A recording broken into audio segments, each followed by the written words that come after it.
Milwaukee is my home, and Milwaukee is a beautiful city.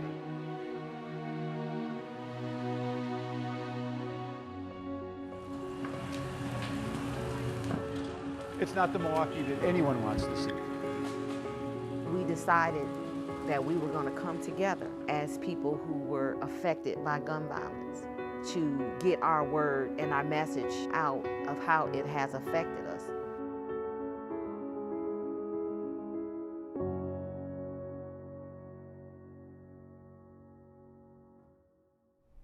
Thank you for joining us tonight for this CBS 58 News presentation, Milwaukee at a Crossroads. Gun violence, specifically on Milwaukee's north side, has left city streets and forced its way into the homes of the innocent. August 2016 was the deadliest month the city has had in 25 years. Milwaukee's murder rate is 12 times higher than the entire state of Wisconsin. And young people are getting caught in the crossfire.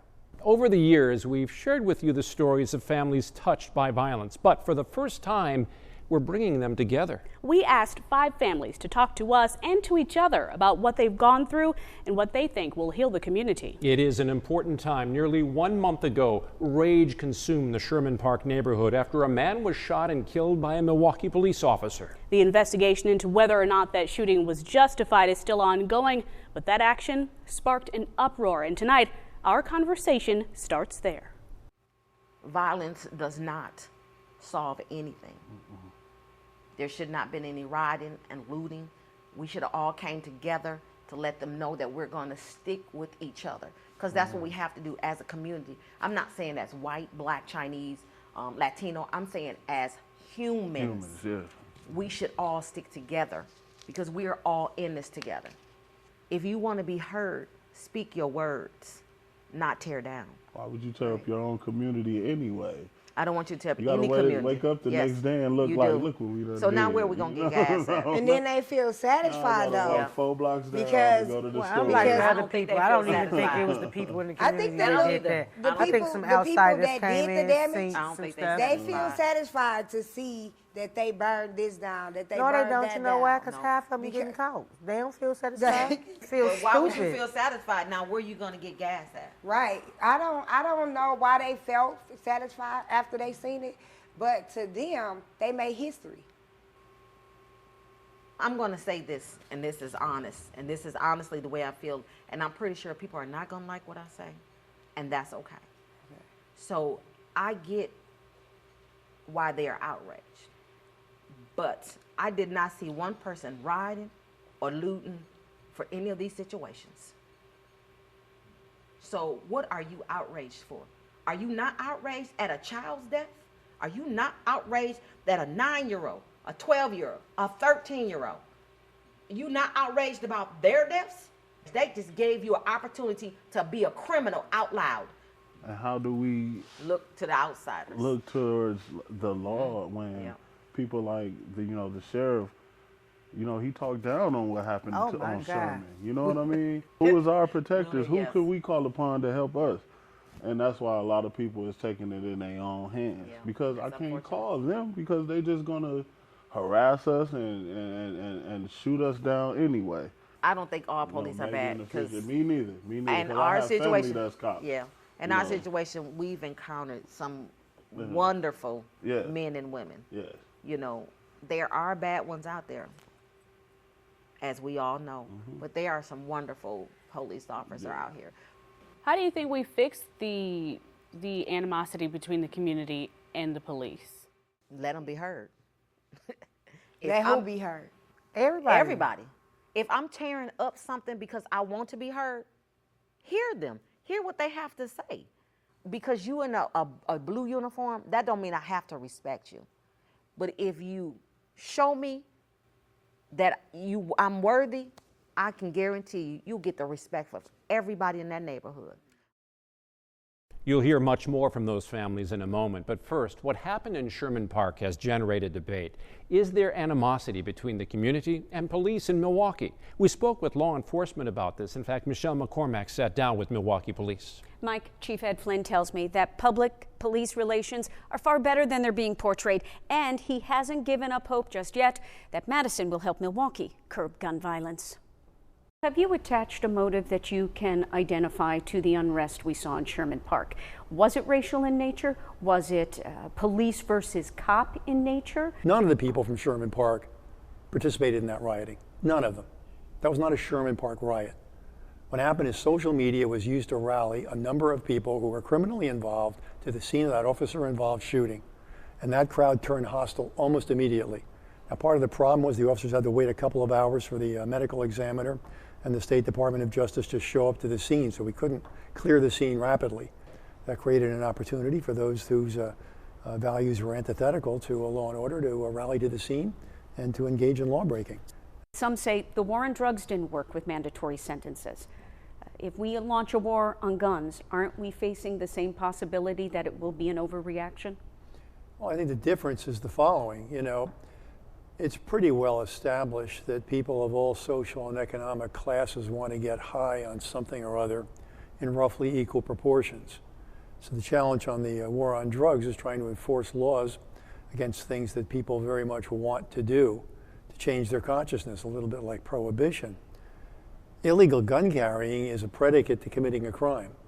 Thankfully, the vast majority of people in this country don't want to commit violent crimes. And our problem here in Wisconsin is A, we make it far too easy for career criminals to get guns. B, we make it far too easy for career criminals to get gun permits to carry a concealed weapon. And C, when we lock up criminals with guns, we don't punish them.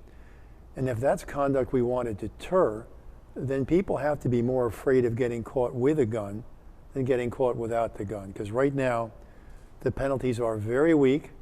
So if you're a criminal, it makes more sense to carry the gun because you might want to run into another criminal who wants to shoot you than to be worried about getting caught with it. I mean, just in this last 2 years, 2.5 years, we've locked up 4,000 people for illegally carrying a gun. That's either felon in possession of a firearm or carrying a concealed weapon illegally. 150 of them have been locked up more than twice during that same period of time. We've got 6 who've been locked up 4 or more times. Now, that shows me that our career criminals aren't afraid of getting caught with their gun. And the result of that is we've seen increases in gun-related homicides and in non-fatal shootings every year since our gun laws were weakened. You've said in the past, most recently at a summit with other mayors facing similar crime problems, you're fighting an ideology. And that it seemed from those statements you had given up on the state of Wisconsin doing anything to help the city of Milwaukee, and that you'd like to just go to perhaps the federal government for some type of assistance. If you engage in discussions like that, how possibly could we reach a solution without the state's cooperation? Well, I'm just trying to be pragmatic and faithfully report on my experiences so far. And the urban police chiefs of this country are uniformly frustrated because many of the cities that have what I call a slow motion mass murder going on, all of us are seeing increases in homicides, all of us are seeing increases in non-fatal shootings, and it's our disadvantaged populations that most suffer from it, and it's their neighborhoods that most suffer from it. And unfortunately, many of us are in states with legislatures controlled by the gun lobby. Now, I'm, always hopeful, even if pessimistic, about the chance of facts maybe having an impact on people's decisions. And this year we'll take another run at seeing if we can see to it that the career criminal statute here in Wisconsin is applied to who can get a gun permit, because our career criminals are getting legal concealed carry permits. That's nutty. Among the many ideas proposed by the Public Safety Committee, which held multiple hearings from many different branches of law enforcement, seasonal officers. My question, how do we make sure we get the best recruits if the job we're offering them is only seasonal? Listen, no major police department is going to use seasonal officers, including this one, all right? This job's too important and too hard for part-timers. This isn't like, the Jersey Shore where you hire, gym teachers in the summertime to patrol the boardwalk. Number 1 on their list was improving police-community relations. If you put the list together, what would you have put at number 1? I think number 1 for us right now is making sure that those individuals that we arrest for gun-related crimes experience a significant sanction. They're not right now, and it's their behavior that's denigrating the lives and livelihoods and lifestyles of too many of our urban residents. No American should have to live like they do. and that is in fear that something's going to happen to their child because of gunplay. And we've got to get the rest of the system to function more effectively to deal with those repeat violent offenders. You know, community relations in this city are far better than people would have you believe.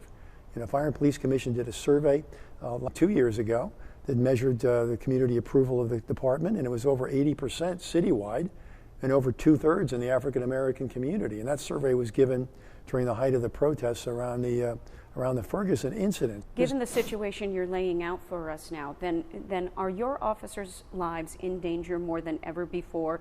And should we anticipate more officer-involved shootings, or could de-escalation or de-escalation training assist and maybe minimize the times an officer pulls out the weapon? Or is it the sheer number of people who have a gun are dictating that the response they're going to get when they encounter police is that that officer will have to draw his or her weapon as well? Let's face it, the odds are that we're going to be facing more gunplay because there's more gunplay on the streets. We've had 3 fatal officer-involved shootings this year. My officers go through fair and impartial policing training. They go through de-escalation training. They go through crisis intervention training dealing with the mentally ill. But after they've gone through all of that training, what do we do to lower the number of African-American males killing each other? The weekend of the disturbance, you know, surrounding the officer-involved shooting, we had 7 homicides. 7 homicides. Not one of them made the front page. Nobody's funeral got covered by the mass media. There's a problem out there, all right, and it's homicidal violence afflicting the young and holding entire neighborhoods hostage. The families you heard from have been held hostage by the effects of gun violence. This is Lisa. Her tragedy spans more than 20 years. Her son, Marcus Deback, was shot at a playground in 1995. Then there's Latasha. Her daughter, Genosha Alexander, was murdered in 2010 walking home from Bayview High School. Anwan also sat down with us. 2 years ago, a man used his daughter, Sierra Guyton, as a shield during a shootout on her school's playground. Devin is Giovanni Cameron's mom. He was killed at home, shot to death by his cousin last summer. And Ramona Boone lost her niece back in May. Zalea Jenkins was at a family member's home and died protecting her younger cousin from gunshots. Zalea's killer is still on the loose. None of these families knew each other until the night of our interview, but in the end, they formed a bond. A week before he died, he said to me, he said, "Ma, how does it feel to die? I just want to know how do it." Did you take it as a sign? Yeah, we're gonna get. I said, "Do you remember how you was born?" He said, "No." I said, "That's how I feel to die." So a song by Sam Smith came on. It's been a long time, and this little boy is in the back telling me, "Mama, I need you to hear this song. This is such a great song." And I looked my baby right in the eyes. I said, "Son, is you trying to tell me something?" And he looked and he just hugged my little big head and said, "Oh, I love you so much, Mama." And 1 week later, he was off this earth.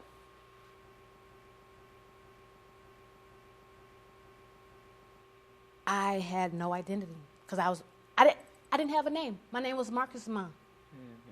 And when he was gone after 9 years, who am I? The day after I buried him, I purposely ran a red light. I didn't want to live. For what? Who was I?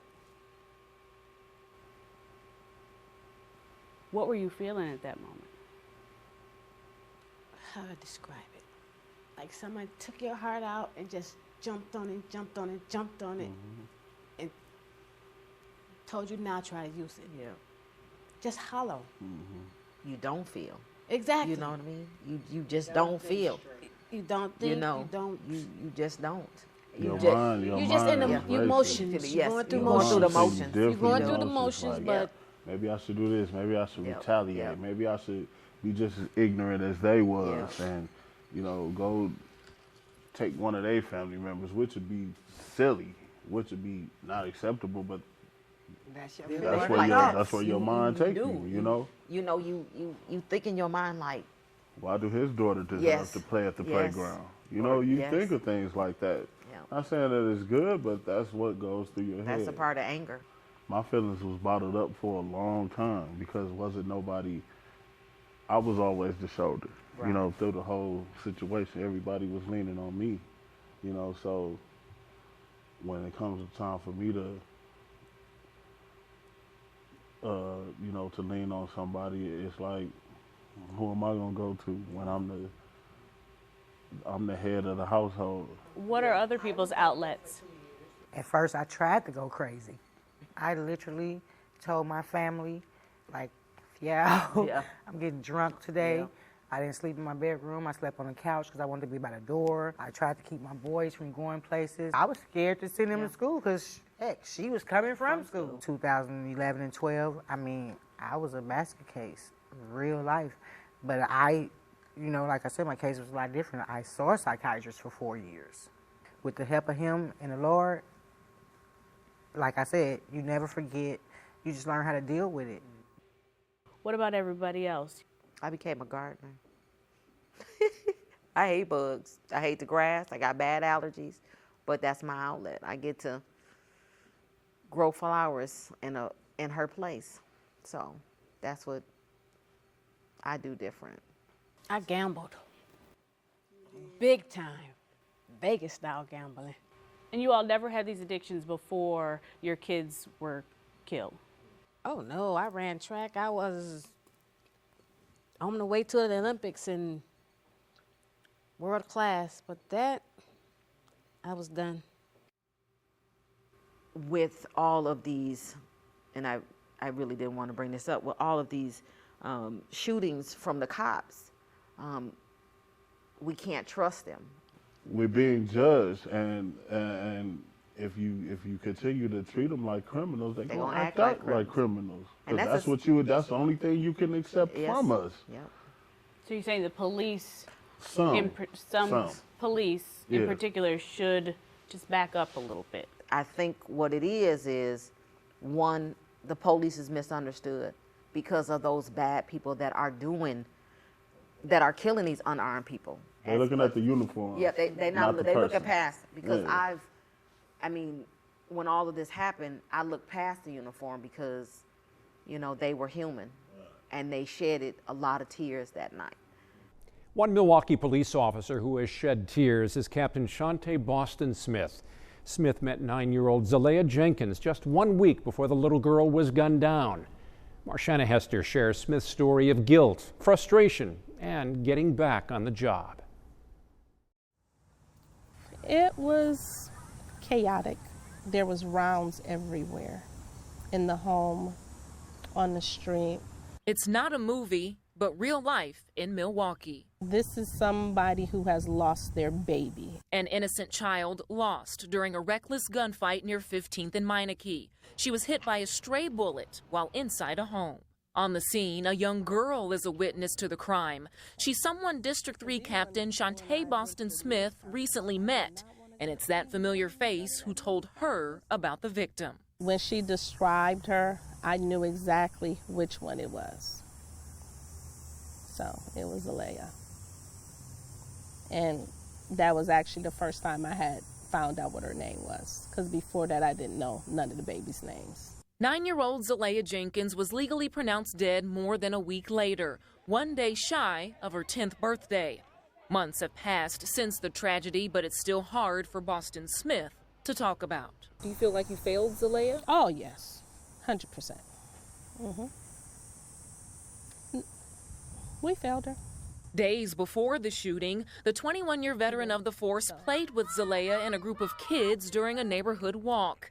After a double dutch challenge, she says they started to ask questions. Eventually, they was just like, well, you're going to keep us safe before we left.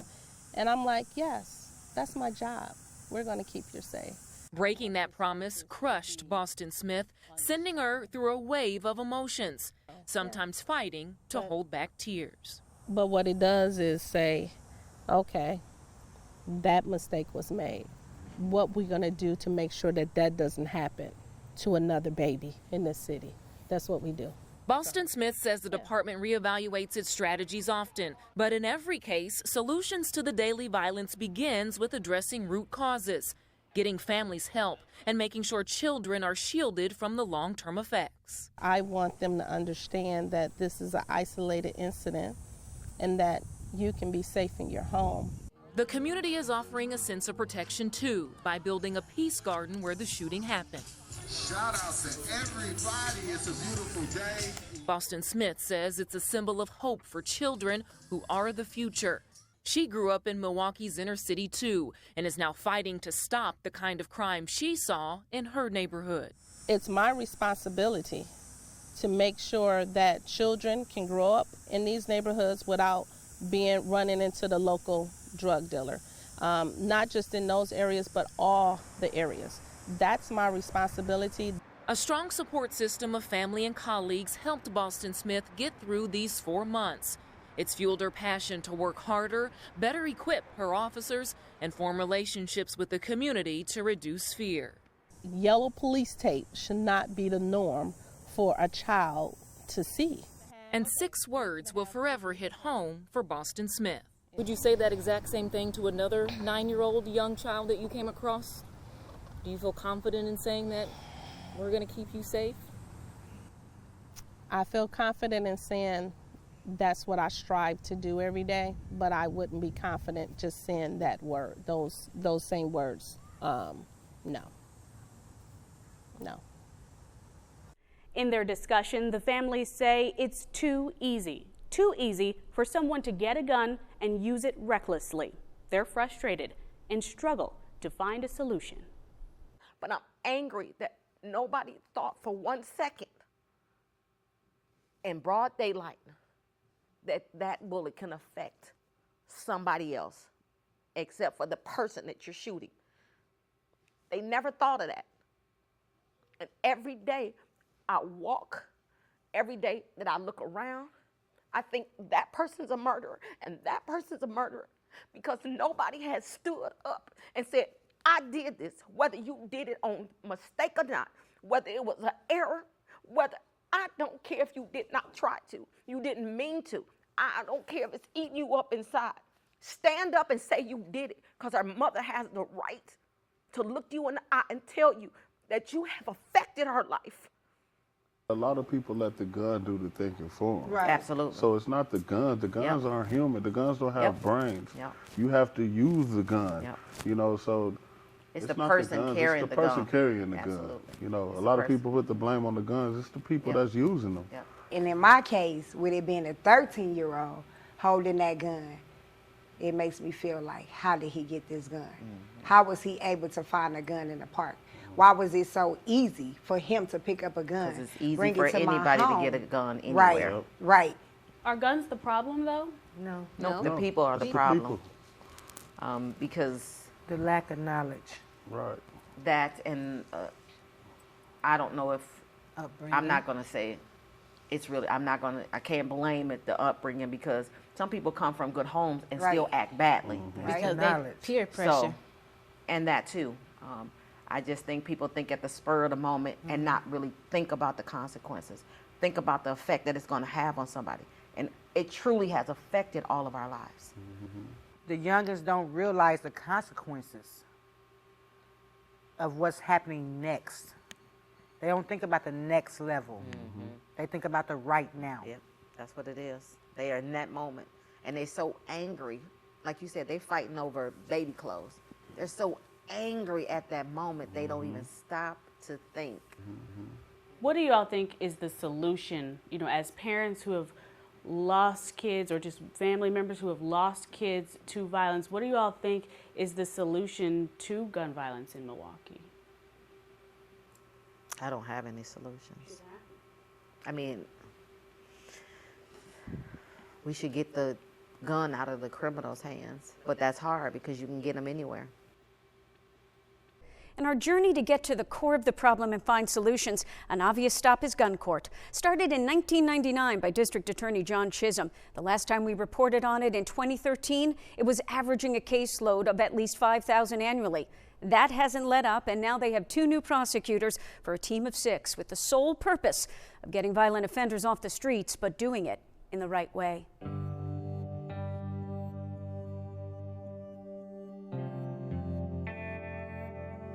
The answer to that is, what kind of urgency do we address the problems with? And if you approach it with the appropriate amount of resources and urgency, then no, it won't take generations.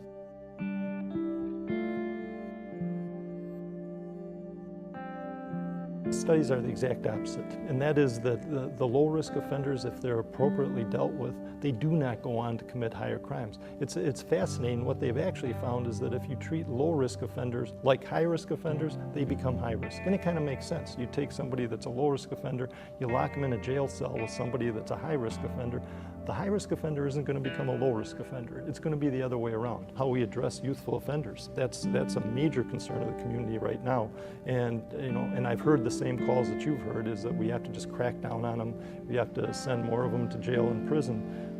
But here's the challenge on that, and that is that the place that you want to send them is not working. The challenge is that you are going to have to invest on the local level to have accountable places to put kids that are too dangerous to be on the street right now. So I agree with that approach to it as well, but that requires an investment. Progress from my perspective would be, are we getting guns off the streets within our society? I mean, that's what I would define as progress. And from my perspective, over the past 4 or 5 years, are we seeing it? I would say a little bit yes. The way I assess progress is when we see some of the violent crime going down. That's the only way you can measure it. And last year was a bad year. We've seen some measured progress this year. So we've actually seen the homicides go down this year. We've seen the non-fatal shootings go down this year. So that's how you measure the progress.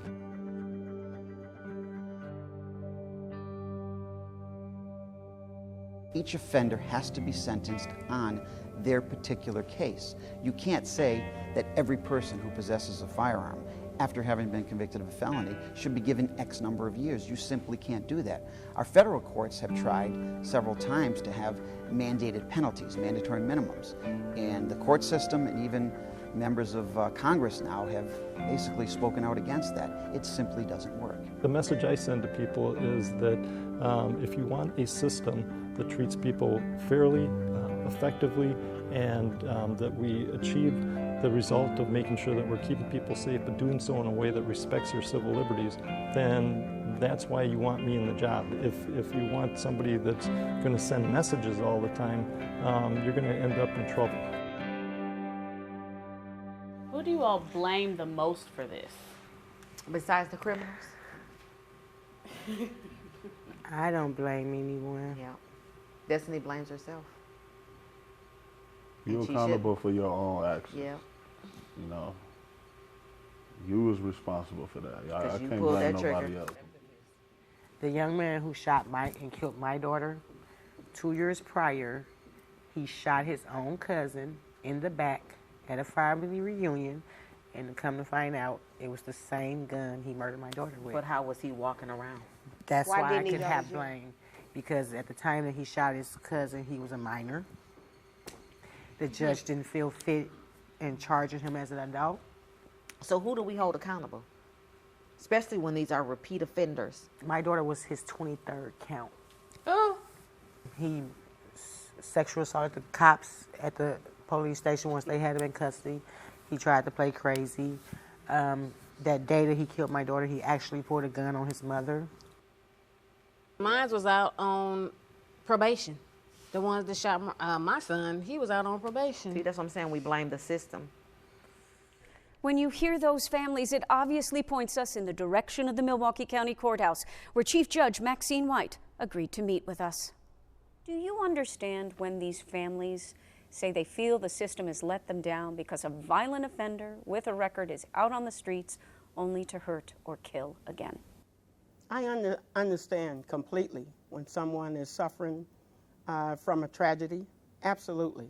The courts understand that. Why do you think then people feel like judges can send a message, throw the book at someone, put them away, and throw away the key?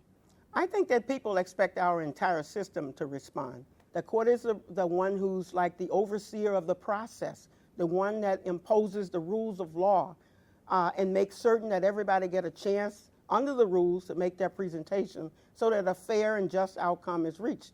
If witnesses don't show up, if the facts cannot be found sufficient with the law, and there's no outcome sufficient for the level of punishment that people are seeking, then I can see that they are unhappy with the result. But a lot of things has to happen before the sentencing in a case occurs. In terms of juveniles, there's been a call recently, be tougher on juveniles, give them stiffer sentences. What say you? Our juvenile code is different than our adult code of laws. The juvenile code is set out to prescribe rehabilitation, intervention, and all kinds of things in addition to punishment. But the fact of the matter is the degree of punishment has to fit the degree of proof and the degree of crime that's charged. I think there's a misconception. If you know about the families who have children who are locked up at Lincoln Hills and at Copper Lake, and children who are in detention, 120 plus, right out on Watertown Plank Road, I think they would have a different view of what's tough and what's hard. We have a lot of children that are suffering from mental illnesses. We have a lot of people who have behavioral problems. We have a lot of people who are uneducated, who do not have the support because their families either are not available to provide them with the level of support that they need. We need to get to our children earlier with intervention and other methodologies that will affect the trauma that many of them have suffered, that they carry out against themselves or other people. The Public Safety Committee has come out with a list of suggestions, proposals to make our streets safer. What do you think of them? I think it was a learning experience for them, and they got some of the lessons wrong. I think that the document has a few glimpses in it, and it's a committee report. Things like boot camp, been there, done that, didn't work. And so we need to have a more robust discussion with the individual players about what the capacity is in their organizations and how they can really advance a quality of life in Milwaukee. The one thing I want to give them credit for is calling the attention to the problem that has existed for quite some while. Do you think it's an issue of enforcing current laws, strengthening current laws, or making new laws? I think we have sufficient laws to cover any kind of crime that you can think of. But remember, the law is set by the legislative body. It gives the people an opportunity through the state process, the Attorney General and the District Attorney, to be heard on crimes. They bring a case. They too, like the court, must rely on citizens and law enforcement and others in the system to bring a case to court, to bring sufficient facts that's consistent with a certain set of laws. So what about the law? This leads us to Madison, of course, where a Milwaukee state representative tells me he senses compromise in the air. State Representative Evan Goyke, Democrat of Milwaukee, what do you make when you hear people say that Wisconsin is one of those states where state lawmakers are run by the gun lobby?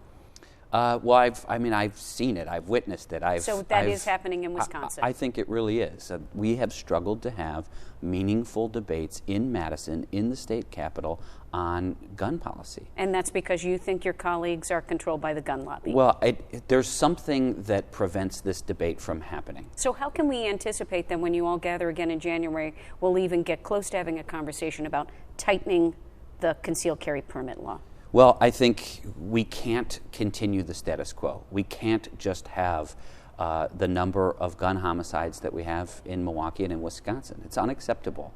And there is that breaking point. We have this urgency of families losing their sons and daughters to gun violence. I mean, innocent victims that get shot in the crossfire on a playground. I mean, there comes a time where we just have to break this logjam.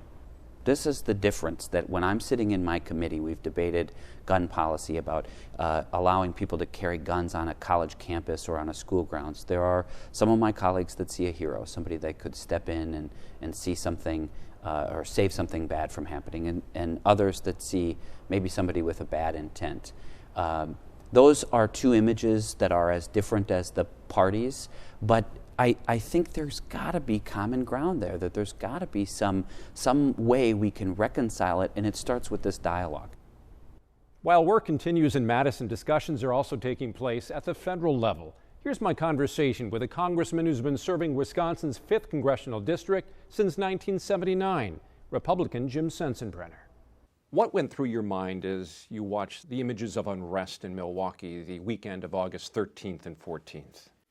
I was afraid it was going to explode like it did in 1967. I've lived here most of my life, and I was in town when the riots in '67 occurred. And I give a lot of credit to the cooperation between the city, the county, and the state in making sure that it didn't erupt like a volcano. The police shooting that triggered the unrest involved a gun. There was gunfire during the violence. In the aftermath of all this, the calls for stricter gun laws have grown louder. Do you believe that gun control is part of the solution here? No, it's not. And this is a knee-jerk reaction by political liberals anytime there is gun violence anywhere in the country. Let's look at the facts. Chicago has got one of the strictest gun control laws in the country, and it also has one of the highest murder rates in the country. And what we need to do is we need to address the sociological problems that have caused this. Government is limited in what it can do, and a lot of this is a reaction to the breakdown of the family. And we need to instill, more family values, basically from birth all the way up. And government can't do that. It's going to have to be the people, it's going to have to be the churches, and it's going to have to be social services agencies, largely privately funded social service agencies, to address the root cause of this. It is complex. Government cannot solve some of these family problems, but government can assist in certain ways. Certainly they can assist. The bottom line, I think, is education. One of the root causes is the huge dropout rate in MPS. That has got to be addressed. And this is particularly important for people who graduate from MPS to have the skills to be able to work in an information technology-centered economy, which is what this country is now. I think neighborhood action in the various communities on both the north and the south side is the way to start it out. People who are in the neighborhood, standing up and saying, we will not tolerate this kind of violence. We need to have more police officers on the beat, and we need to use technology like ShotSpot to be able to see who has got the guns, because anybody who has been convicted of a felony cannot legally possess a firearm, and that law has been on the books for 80 years. And the U.S. Attorney should be vigorously prosecuting convicted felons who are armed. I'm for getting guns out of the hands of people who use them for criminal purposes. I'm not for getting guns out of the hands of people who use them for legitimate and legal purposes.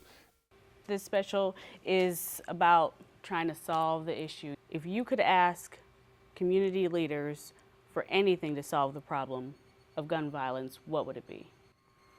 What could we do to get children more involved into things? I ask them to get more active. How about that? When you do a crime, a small crime, you get community service. They send you out there to pick up trash. Regardless if you live there or not, if you're our mayor, if you are our chief, if you Clark, it's still your community. So how about you get in there, get your hands dirty, and see what's going on. And really see what's going on. But again, give people, you don't want to give everybody 10 minutes to talk, but give them time to talk so you can really hear what the problem is. If you're not listening, you don't know. And that's what we need to have, a listening session for you can know. Right, where you put the badge down. Yes. Where you become a human Yes. like me. Yes. Where you're equal to me. Where we Yes. meet face to face and you feel the hurt as I would give you my hurt. All that you're asking for, I had. Yeah, that's what I'm saying. They were there. That they was were 20 walking. years ago. Exactly. Yes. They were there. They We were are so walking. They separate were in. now. But we're still seeing the same problem. Yeah. 20 plus years later. I think a lot of people, they're scared. Yeah. The officers now are like, I'm not going. I don't live there. I don't want to. But I don't want you to be a police officer if you're scared. Exactly, and that's what it seems like now. They're police officers, but they're too scared to interact with those who are in the community. Some of what these families are describing is community policing. It's a model Milwaukee County has tried in the past. Sheriff David Clark says it worked back then, but now it's not priority number one.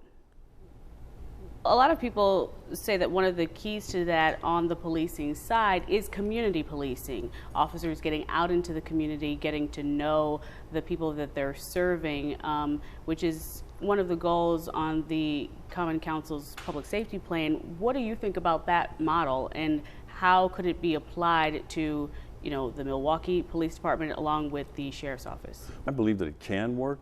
First of all, you have to have the requisite number of officers to have the time to spend in their community on that certain function. We don't have that right now. These cops, they're under-resourced. They're about 200-300 officers short in the City of Milwaukee Police Department. I'm about 150 deputies down. When we're just going from call to call, how can we do these sort of things like spend time with people, get to know the community, get to know who they are? We're running around like chickens with our heads cut off from one hot spot to another hot spot to another hot spot. That's why community policing is not effective here. We don't have enough people to effectively employ it. So the number one priority is what? Getting more officers? That's job one. If you don't hire more officers, and we got to do this on the fly now, we don't have time to wait. With the animosity that was evident during the riots in Sherman Park, I just want to get your thoughts on what happened there. What do you think about what happened? What was that about? I'm from here. I'm born and raised. I've never left.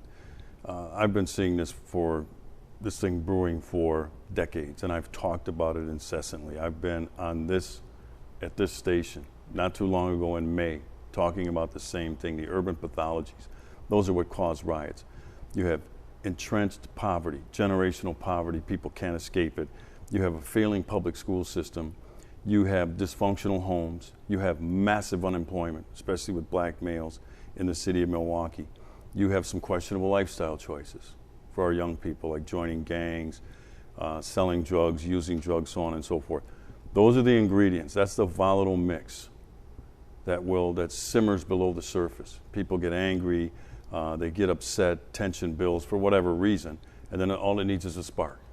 Okay, one of those sparks that can cause this sort of situation is a police use of force, a police shooting. So, you know, again, what we did and what we have a tendency to do is we work on the wrong thing and we focus on the wrong thing, okay? What do you think police could do to improve the relationship? Anything? Not off the top of my head, no. No, see, again, we get focusing on what the police can do. You should ask me what I think the community could do to improve the relationship. That was my next question. What do you think the community it's a two-way could do? Street.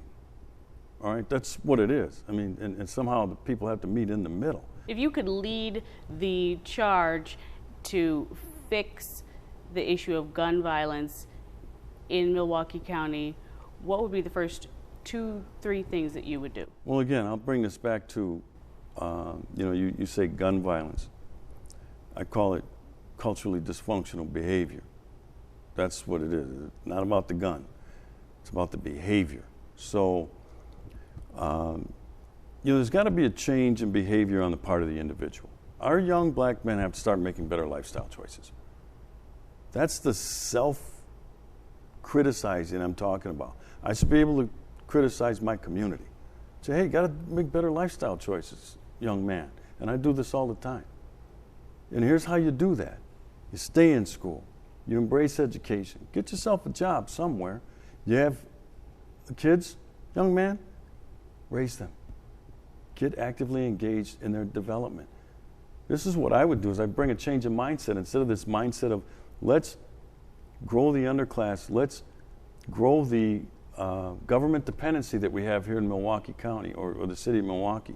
That's the path we're on right now. Let's just grow the underclass. It's been very destructive. So I'd go after the urban pathologies. I'd stop with all this liberal progressive things that have wrecked the city. And the police, we could deal with the police, but that's not the major issue here. If we want to reduce crime, here's how you do it. Educate young people to make better lifestyle choices. The school system is failing miserably, but everybody seems to be okay, other than it's terrible. We need to do something, but nothing gets done. The math and reading scores continue to get worse. The achievement gap between black students and their white counterparts continues to widen. Do you think there's hope for Milwaukee? If we stay on the path that we're on right now with these progressive urban policies? No, we are circling the drain right now, and eventually we're going to be in the abyss. So if we stay on this path, we'll just continue to circle the drain. The drain goes down.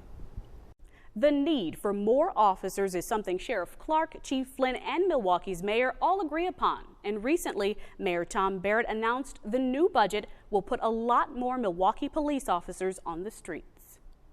Police-community relations is a big part of this as well, I believe.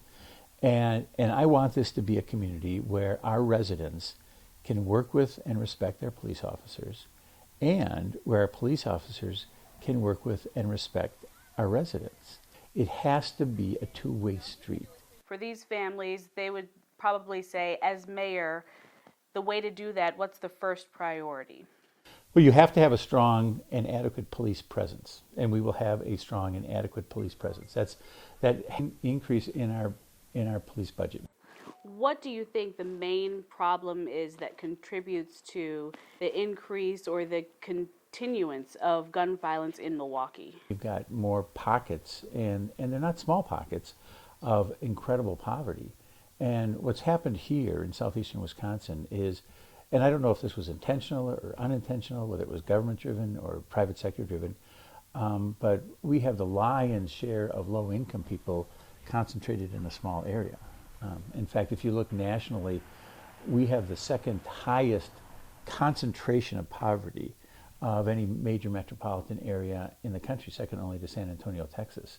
So you put a lot of low-income people in one specific area, and then you've got jobs issues, you've got housing issues, you've got education issues, you've got public safety issues. A lot of pressures start coming in at the same time.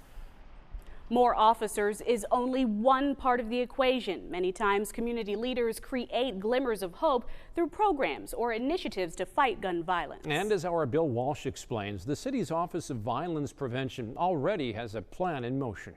Can four guys walking the streets in yellow shirts solve Milwaukee's violence problem? Yeah, we're getting there. It's working. Meet Sean Moore. He is the head of Safe Zones in the Garden Homes neighborhood. That's just off of Capitol Drive on Milwaukee's north side. This neighborhood means something to you?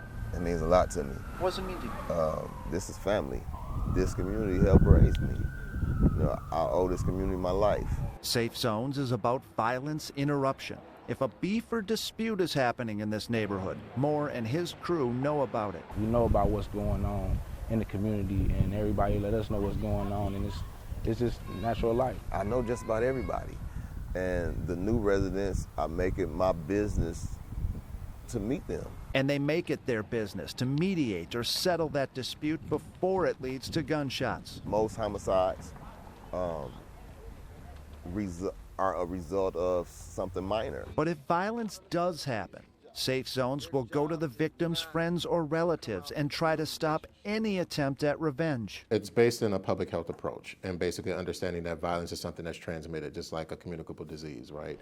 And so what happens is when an incident of violence occurs, they basically work to try to stop that transmission or the cycle of violence that may result from retaliation. Reggie Moore is director of the Mayor's Office of Violence Prevention.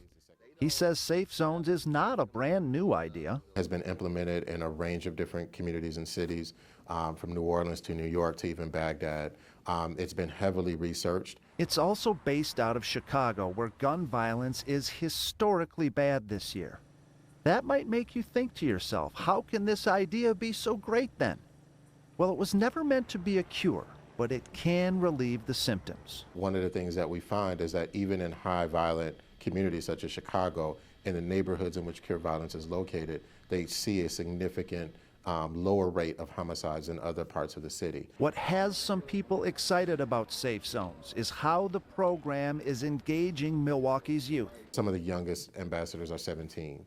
And just watching their growth and development over this time has been really amazing. So if Safe Zones is working as advertised, why isn't it in every troubled neighborhood in Milwaukee? Well, it has expanded to the Franklin Heights neighborhood this year. For the things that have promise or potential of working, how do we help build the capacity and ensure that it has the resources and the policy backing it in order to be successful? And getting those resources will be up to Common Council President Ashanti Hamilton. We can do better than what we're doing. Hamilton says education and public safety have to be priorities in this next budget. If we don't put down a shared responsibility end goal plan for those two, then we're just playing lip service to the things that we say are important. So, can 4 guys in yellow shirts solve Milwaukee's gun violence problem? Probably not. But there are good, caring people working on it. It made me feel great. It made me feel like I'm a part of a good thing. And what these people say they need is more good, caring people to join in. If we could start right here and it spread out, I think the Safe Zone initiative is definitely the key. Has it solved everything? No. Do we have hopes that eventually we can return to when we could leave our doors open? Yeah. We're either going to rise together or we're going to fall together. A big part of keeping kids out of trouble is giving them something positive to do, encouraging their talents and showing them what success looks like if you work hard. One organization has done this for kids in Milwaukee for more than 30 years. Earl Arms explains in his story about the Running Rebels. What do you see yourself 10 years from now? In the NBA. Like most kids, 14-year-old Quentin Washington has dreams, big dreams. Just talking with him about them puts a smile on his face. If I make it, that would be the best thing ever. I'd be so happy. His family would be happy too. Soccer, baseball, tennis. Both of Quentin's parents are active in his life, but it's his grandmother that's trying to give him and his siblings that winning attitude. And it's mainly just because we don't want them to ever give up on anything in life. Like, even if you get third place, you go back and try it again, because first place is just right around the corner. Unfortunately for Quentin and a lot of other kids in Milwaukee, so is trouble, and even worse. People die, especially in Milwaukee. It's a harsh reality Quentin says he's seen firsthand. Man, I've seen people shot, fights, and people getting beat up, knocked out bad. Have you lost any of your friends? One of them got shot and the other one died in a car accident. I want to make it to get my family away from this dangerous stuff. And Quentin says he's found his way. Basketball, the Rebels. If I'm not playing basketball, I'm at the Running Rebels. If I'm not there, I'm playing basketball. But the Rebels is really what helped me. Come on, Q, everybody down you. Victor Barnett started Running Rebels back in 1980 when he was just 19 years old. Originally from Mississippi, he saw a need for an alternative to gangs and violence for Milwaukee's youth, a need he says still exists. Back then, a young person had to choose to be a part of gang activity and negativity. I think now a young person just has to be. There's just so much negativity around them, so much more peer pressure. Back then, you couldn't hardly get a gun. Now it's so easy to get a gun. And while the Rebels also offer games, the arts, even jobs for those in need, Arnett says it's basketball that's been that natural outlet. Basketball has been one of those things that I feel just saves people's lives. It gives people something to care about passionately, and over here you don't have time for that negativity, and I think that's from 35 years ago till now, it's been one of the backbones of this organization. Behind the back now, behind the back. After a successful high school and collegiate career, Draylon Burns has spent time overseas as a professional basketball player. He gives a lot of credit for his accomplishments on and off the court to the Rebels. Everything I needed to do, they told me what to do to be successful. Like with my game, okay, now you're good, this is what you need to add. And he would need that support when one of his friends was shot and killed. I was crushed because it was my best friend. Is it fair to say that the difference between you and Keon basically being alive and being dead is Running Rebels? Yeah, Running Rebels and decisions. I was so happy that they were there for me that I felt like I owed them something. That same debt being repaid by probably the most recognizable Rebel alum. Devon Looney now entering his second season in the NBA after spending a year at UCLA and his childhood with the Running Rebels, which he says is his home away from home. You don't supposed to be up. You don't supposed to be up. I know right now there's a lot of great players in the NBA.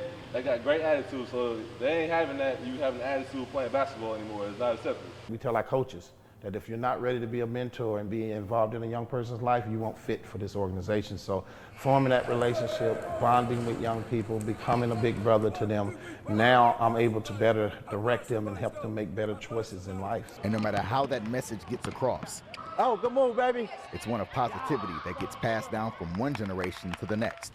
Grooming ball players, but more importantly, saving lives, saving dreams. Something Quentin says every child deserves. I just want everybody to feel like they're loved and they got support. They got somebody that's pushing them to do the right thing, stay out of trouble, stay out of violence and drama and all of that stuff, do good in school, stay positive. After you all have lost your children, you know, after what we saw with the riots in Milwaukee, you know, where do we go from here as a community? Where do you all go personally? You know, what's next? It's such a long list to where this is just the beginning. I don't think it's hope right now. I think if we all just come together like we came together in this room. I don't know you guys from Adam, and I've never seen them on the street before today. But we decided that we were going to come together as people who were affected by gun violence to get our word and our message out of how it has affected us. So if we all come together, even the ones that have not been affected, if we all just come together and find one general purpose, and that's life, to figure out a better way of what we doing. You've seen this, you know, for the last more than 20 years. You know, what do you think the solution is, if there is one? Or if there's one or many? Bunch. It is a bunch It's of a bunch solutions, of but we have to be willing to be open to it. Who's going to, okay, you start for a minute, Yeah. then all it fades. Yeah. And that's why we did the garden as a family and a community. Everybody's, I mean, it's our family's responsibility to maintain it, but, you know, we asking the community to help. I had one lady come the whole entire day and help plant every flower that we put in there. And, you know, she was a white lady. She was very nice, and she was generally just as invested as I was, she was. Do you all think that there's hope for Milwaukee in terms of gun violence? Mm-hmm. It's just about when. It's about the people who's going to step stand forward up. and say, let's make a change in our city. How can we get our city back? Because when people do riots and loot, like you said, and do all this crazy stuff, how do we get justice for our city? And in what direction do we go to make that happen, as Milwaukee is at a crossroads? Our special presentation is coming to a close tonight, but the journey is far from over. In the coming days, keep watching CBS 58 News, especially our news at 4, where more key players will join the conversation. Let us know on Facebook. Who do you want to hear from? What do you want to know? And then visit our website, cbs58.com. We here at CBS 58 News are asking for your trust, as we are committed to walking this road with you to reach a common goal of peace in our community. He was, what they call him, wise beyond his years. He went to the private school, but for some reason he had to wear ties. And it wasn't dress code, but he just had to be distinguished, and he had to have this Mr. personality that he came to do something. He's doing business, and he believed it. He thought he can do it. He tried it. She was a very caring, loving person. She wanted to be a nurse as she grew up. She was outgoing, goofy as you see, and I wanted her to be remembered as a caring, outstanding young lady. Sierra was a very charismatic child. She had a lot of character about herself. She was funny. She loved to sing. She loved to achieve in school, you know, and she was very proud of that. He was brighter than bright. He was smarter than smart. He was everything that I could imagine me not being. He was spiritual. At 13, he knew he wanted God. He was a God-fearing kid. He wanted to be a pastor. Zalea was funny. She also was a little rapper. She is everything that I'm not, everything that I should be.